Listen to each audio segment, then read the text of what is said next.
Salut tout le monde, aujourd'hui on se retrouve pour une nouvelle vidéo dans laquelle on va aborder la question comment choisir sa spécialité médicale et vous allez vite comprendre le casse-tête que c'est. Alors pour ceux qui ne me connaissent pas et qui découvrent la chaîne, je suis médecin, je suis le docteur Walid Mekedem et sur cette chaîne on parle de médecine en général et du coup même si vous n'êtes pas du domaine médical, je vous invite à rester jusqu'à la fin de la vidéo pour comprendre toutes les questions qui passent par la tête de tous les médecins finalement que vous avez déjà connus et qui à un moment donné dans leur vie ont dû faire ce choix, quelle spécialité je vais faire. Et si vous êtes en médecine, que vous avez déjà fini ou que vous êtes dans le cursus, eh bien peut-être que vous allez vous reconnaître dans cette vidéo ou peut-être que cette vidéo va vous éclairer justement dans votre choix. En attendant, si ce n'est pas déjà fait, je vous invite à vous abonner à la chaîne pour ne rater aucune vidéo. Et ce qui est marrant avec cette question du choix de spécialité, c'est que c'est quelque chose d'international. Je regarde les médecins qui font des vidéos, par exemple aux États-Unis, il y en a plusieurs, qui font des vidéos sur le sujet, comment choisir sa spécialité. Par exemple, la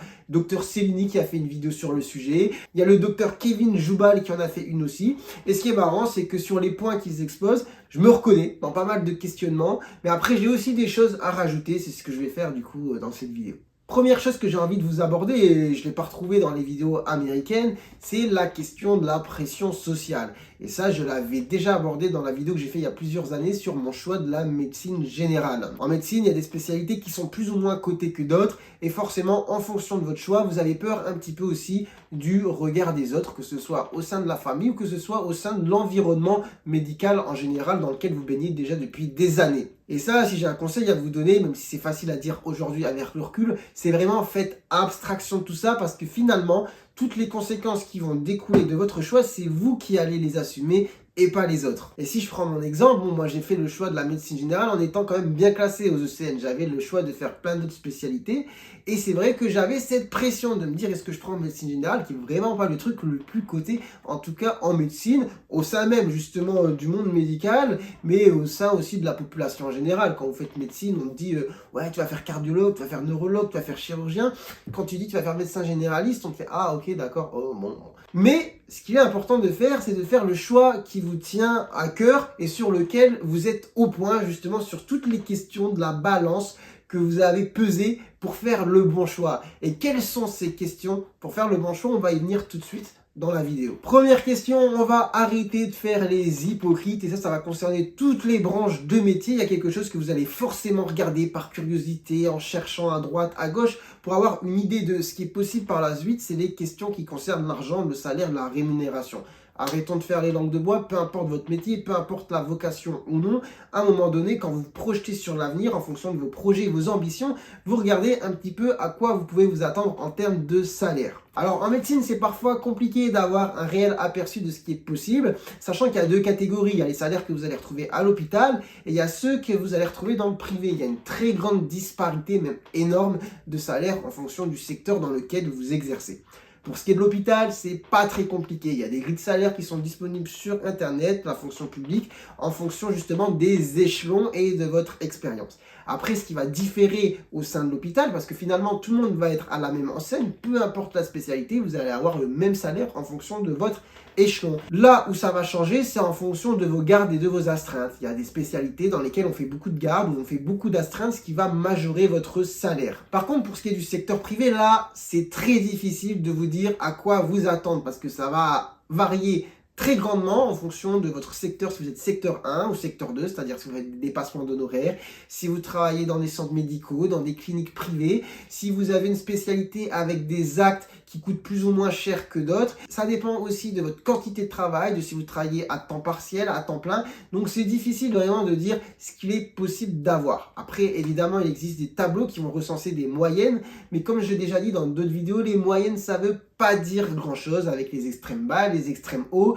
Le sommet de la courbe de Gauss, finalement, on va retrouver des grandes disparités aussi. En tout cas, je peux vous mettre ici un tableau qui a été donné par la CAM, c'est la Caisse de retraite des médecins libéraux, qui recense les chiffres, finalement, si je dis pas de bêtises, de l'année dernière, sur les bénéfices non commerciaux des différentes spécialités en libéral en fonction du secteur 1 ou du secteur 2. Je vous laisse faire une capture d'écran si vous voulez et comme ça vous pourrez voir un petit peu à quoi il est possible de s'attendre. Mais comme je vous dis, ça dépend vraiment de votre activité. Et de mon côté, pas de langue de bois, hein, franchement, je vous dis, je suis assez transparent avec vous. J'ai fait une vidéo récemment sur ce que j'ai gagné sur ma première année en tant que médecin généraliste. Et du coup, je vous mets le lien ici si vous ne l'avez pas déjà vu et que ça vous intéresse. Mais en gros, c'est évident qu'en fonction de vos projets et de vos ambitions, c'est un élément à prendre en compte. Et ça, je pense que ça concerne tous les métiers. Deuxième point important à prendre en compte au moment de faire son choix de spécialité, c'est ce que les Américains appellent la work-life balance. Donc désolé pour l'accent, mais je pense que vous avez compris le terme. C'est finalement l'équilibre que vous allez avoir entre votre activité professionnelle et votre vie personnelle. Et je pense qu'aujourd'hui, surtout quand on s'est pris le Covid qui n'était pas prévu, qu'on s'est pris les confinements, qu'on a vu qu'il y a une guerre qui a éclaté en Europe, c'était pas prévu non plus, dans un contexte en plus où il y a une inflation meumeux, il y a beaucoup de gens qui se disent, bon, le travail, ok, mais à un moment, il faut aussi profiter, on ne sait pas de quoi l'avenir est fait. Et du coup, évidemment, il y a des spécialités médicales qui sont plus chronophages, qui prennent plus de temps dans votre vie, en tout cas qui grignotent plus sur votre vie privée que d'autres. Évidemment, si vous avez une passion pour telle ou telle spécialité, il ne faut pas que ce soit un frein, mais il faut vraiment avoir en tête l'idée que vous êtes ultra motivé de le faire. Alors je vais vous donner un exemple concret. J'ai reçu une BD il n'y a pas longtemps d'une femme qui s'appelle Lisa Sanchez qui a fait une BD sur la vie, en fait, l'internat de son compagnon qui est chirurgien pédiatrique. Je vous mets la photo si ça vous intéresse. Je fais pas de pub payante, là c'est vraiment... Ça me fait plaisir, la BD était sympa, donc voilà, si ça peut lui faire un petit coup de pub, c'est cool.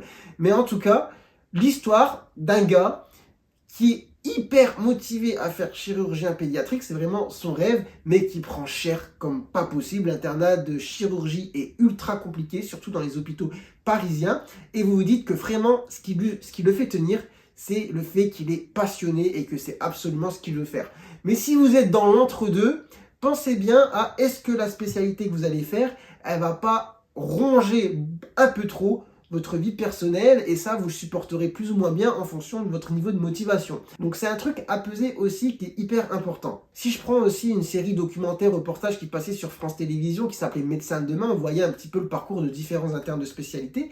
Je me souviens d'une femme qui était interne de chirurgie thoracique. En fait, elle passait sa vie à l'hôpital et elle disait qu'elle n'avait pas de temps de voir son compagnon, mais on voyait que c'était absolument ce qu'elle voulait faire. Donc elle était dans la situation, elle acceptait le sacrifice, mais posez-vous la question aussi de savoir est-ce que vous êtes prêt à faire ce sacrifice. Et donc c'est un élément aussi hyper important, le work-life balance, sachant que évidemment à côté de la médecine, il y en a qui veulent développer d'autres choses, d'autres activités, il y en a qui veulent avoir une vie de famille ou vie personnelle, on va dire très investie, avec une grande partie du temps qui est consacrée à ça, et c'est très très bien, il n'y a pas de mal. Dans cette vidéo, il n'y a pas de jugement, de moralisation, c'est vraiment, on est tous différents, on a tous des envies différentes, mais un élément à prendre en compte, c'est la work-life balance, et du coup, voir en fonction de vos envies, de vos passions, du niveau de motivation, quelle spécialité aussi vous conviendrait le mieux. Maintenant, autre point aussi important au moment de faire la réflexion sur le choix de spécialité, c'est votre capacité à encaisser. Et là, je vais dire une vérité, parce que je suis pas dans le modèle de lifestyle, enfin pas de lifestyle, développement personnel à l'américaine que vous allez retrouver dans les livres de développement personnel ou sur les chaînes de vidéos YouTube. On va dire défonce-toi, franchement, ne dors pas. Si tu as un objectif, un rêve, une ambition, donne-toi à fond pour y arriver. La vérité est beaucoup plus nuancée. C'est qu'il y a des personnes qui ont certaines capacités à encaisser des choses très dures, d'autres moins. Et là aussi, il n'y a pas de mal, on est tous différents. Mais vous êtes la meilleure personne pour bien vous connaître. Et je pense que vous pouvez faire aussi la réflexion de est-ce que je suis en capacité d'encaisser pendant très longtemps, par exemple, la difficulté de cette spécialité. Et là, je ne parle pas du côté work-life balance, c'est-à-dire du temps passé à l'hôpital et tout ça. Je parle vraiment de la difficulté du métier. Prenons un exemple concret. Si je parle de l'oncologie, certaines personnes vont être passionnées par tout ce qui touche le cancer, elles vont vouloir sauver des vies, etc. Mais est-ce que vous êtes dans la capacité d'encaisser pendant des années le fait de voir des gens qui sont avec des cancers qu'on ne peut pas guérir et des personnes qui n'ont même pas 30 ans? Vous allez voir de manière très successive des femmes d'à peine 30 ans qui ont des cancers du sein qu'on ne peut pas soigner. Vous allez les voir souffrir justement de la maladie avec les chimios, etc. pour à la fin, pour une partie décédée. Bon, certes, vous le faites avec un grand investissement et dans l'idée d'accompagner beaucoup de ces gens et de vouloir les soigner, mais est-ce que vous pouvez encaisser ça très longtemps? Il y a des personnes, oui, il y a des personnes, non. Pareil, il y a des personnes qui vont vouloir faire de la pédiatrie, sauver des enfants, mais voilà, il y en a qui vont se retrouver dans la situation, en fait, de voir beaucoup d'enfants de moins de 10 ans avec des leucémies ou des néphros ou neuroblastomes compliqués qui finalement les amènent à mourir assez rapidement et en souffrant pas mal. Bah voilà, certes, il y a ce côté, j'ai envie de faire partie du truc, de les accompagner, de les aider, c'est un truc qui est au fond de moi, mais est-ce que j'ai cette capacité à l'encaisser? C'est aussi, ça c'est le temps qui vous le dira, mais je pense qu'il faut le prendre en compte et parfois pas se surestimer, d'accord? Donc c'est marrant des fois les vidéos à l'américaine, mais voilà, la réalité, elle est beaucoup plus nuancée et c'est quelque chose aussi d'important à voir et ça c'est le cas dans d'autres spécialités, la réanimation, ça peut paraître ultra cool comme ça, on sauve des vies, etc. Mais il y a des gens, au bout d'un moment, voir des gens qui débarquent d'un accident de la voie publique où il y a 4 personnes qui sont décédées finalement dans la voiture, la personne arrive, elle est en défaillance multiviscérale, elle a 2300, finalement elle se retrouve en mort cérébrale et on va devoir faire prélèvement d'organes et l'annoncer à la famille. À côté de ça, il y a une personne qui arrive qui s'est pendue mais qui n'est pas décédée et qui se retrouve avec le truc ici comme ça et pareil. C'est compliqué la médecine, d'accord? Donc je ne suis pas dans un mode je vais vous déprimer, c'est hyper intéressant, vous êtes dans un métier proche justement des gens, de la vie, mais aussi de la mort. Vous allez, pour certains, participer à sauver des vies et c'est super cool. Sauf qu'il y a des personnes qui sont plus à même parfois d'encaisser des spécialités très difficiles sur le plan émotionnel et d'autres beaucoup moins. Et ça, c'est quelque chose d'important à prendre en compte, à réfléchir et dire, voilà, quel est mon niveau dans cette situation? Quelle serait la meilleure spécialité pour moi par rapport à mon tempérament, ma sensibilité pour la suite et pour tenir sur le long terme et pour bien faire mon travail. Autre point qu'on va aborder, c'est la relation que vous voulez avoir avec les gens, avec les malades. Alors, il y a un tabou, mais c'est pas un tabou. C'est en médecine, il y a des gens qui ne sont pas à l'aise avec les gens, tout simplement. Ils aiment bien la médecine, ils kiffent le côté scientifique et tout ça, mais être tout le temps avec les patients, etc., ça ne les met pas à l'aise. Et ben, il n'y a pas de problème, il n'y a pas de souci, il y a des spécialités dans lesquelles, justement, ce contact avec le patient, l'humain, est moindre par rapport à d'autres spécialités, et d'autres où il est beaucoup plus important. Il y a des spécialités aussi où vous allez faire beaucoup de social, d'autres où vous allez faire moins de social. Il y a des spécialités où ce sera plutôt du one-shot avec les patients et d'autres où ce sera du suivi. Donc ça, c'est aussi un élément à prendre en compte dans votre choix de spécialité. Qu'est-ce qui me conviendrait le mieux? Maintenant, autre point à prendre en compte aussi pour le choix de la spécialité, c'est la possibilité de switcher ou de passer sur un plan B.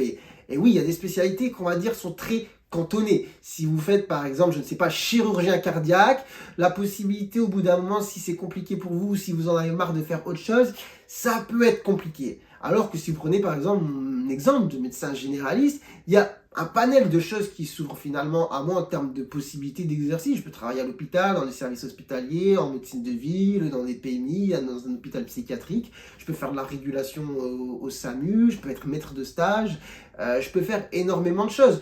Donc, ça dépend. Donc, c'est moi, par exemple, un aspect qui m'attirait beaucoup dans mon choix de spécialité, me dire franchement, j'ai un exercice qui peut être très varié. J'ai la possibilité de faire plein de diplômes aussi universitaires et tout ça qui peuvent comment dire, enrichir ma pratique. C'est pas forcément le cas de toutes les spécialités, mais voilà, je pense que c'est important d'avoir dans un coin de sa tête le fait de se dire, bon, avec cette spécialité, il faut savoir que je m'engage dans un truc où ce sera comme ça tout le temps. Dans celle-ci, il y a possibilité un petit peu de zigzaguer.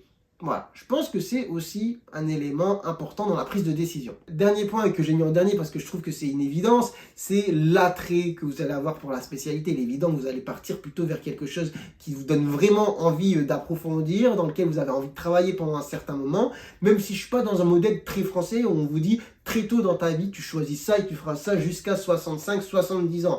Non, moi je suis plutôt dans l'idée que dans la vie, en fait, rien n'est définitif. Vous pouvez vous engager à tel âge dans telle voie, et si à un moment donné, en fait, ça vous gave, et ben voilà, vous chercherez à faire autre chose, et il n'y a rien de mal à se dire, bon, j'ai fait ça à un temps donné, maintenant j'ai fait le tour, ça m'intéresse plus trop, j'ai envie de faire autre chose.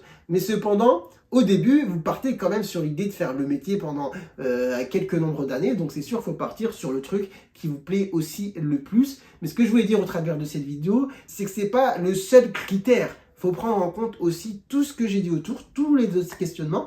Et à la fin, c'est une balance. Et vous allez avoir des spécialités où finalement la balance va pencher plus quand vous réunissez tout que d'autres spécialités. Et parfois, on est un petit peu surpris aussi quand on fait la balance. Je vous invite à prendre finalement un papier, à noter les différentes questions que j'ai posées, je vais les mettre en description. Et puis vous y répondez en fonction de spécialité, vous comparez et vous voyez, vous cochez des cases tout simplement. Voilà, je pense avoir fait le tour. J'espère que cette vidéo vous aura plu, que peut-être ça en aura aidé certains dans leur choix, dans leur réflexion. Peut-être que d'autres se seront reconnus et peut-être que d'autres personnes ne sont pas du tout en médecine, auront trouvé un intérêt justement à regarder cette vidéo, à comprendre un petit peu la réflexion qui a parcouru l'esprit de leur médecin. Et sur ce, moi je vous dis à très bientôt pour de nouvelles vidéos. Allez, ciao ciao.